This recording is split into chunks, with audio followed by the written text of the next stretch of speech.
these are the areas that are going to be affected by the lunar eclipse in Virgo the most. We are looking at the zenith of the moon and the sun during the lunar eclipse. The white vertical line represents the moon midheaven line, and the yellow vertical line represents the sun midheaven line.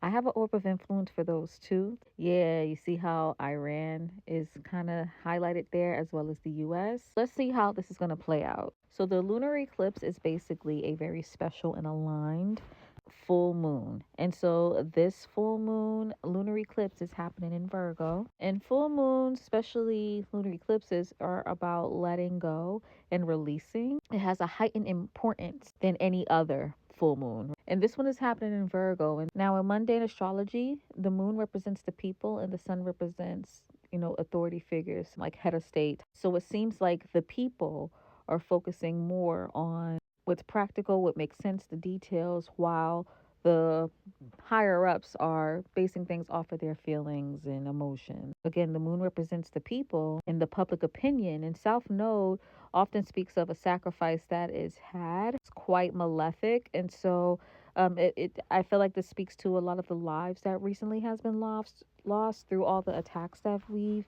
been seeing around the world in Western Asia. Moon is also making an applying opposition to Mercury retrograde, telling me that there could be issues with communication, there being kind of fogginess and information not being fully exposed and let out. There could be also some issues with traveling. So guys, please be careful. I'd be surprised if things kind of connected with boats will be affected. Actually, the moon is making a sextile to Jupiter. Jupiter is connected to the bankers, the judicial system, religious figures. So it seems like that, these figures are, in alliance with the people of power, and is a more of an easy flowing energy. However, they are trying to also play the middle person with that, trying to support the people as well and trying to understand what the people want to then kind of transfer over to the people of power so they can understand what's going on.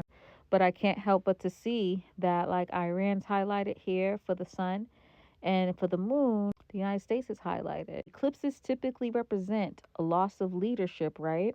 Someone of power who either loses their life or loses their spot. Again, these leadership figures are represented by the sun.